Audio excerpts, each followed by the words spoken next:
শুভ সন্ধ্যা বন্ধুরা। মিষ্টি দেখুন কি খাচ্ছে।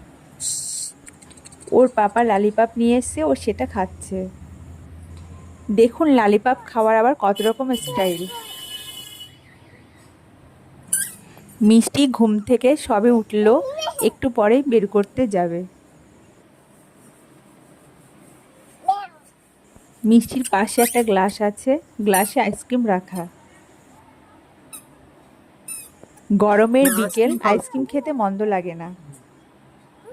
রাস্তা দিয়ে আইসক্রিম গেলে মিষ্টি নিজে আইসক্রিমওয়ালাকে দাঁড় করায়। দেখুন আইসক্রিম খাচ্ছে। আইসক্রিম খাওয়া তো নামে মাত্রই, নষ্ট করে বেশি।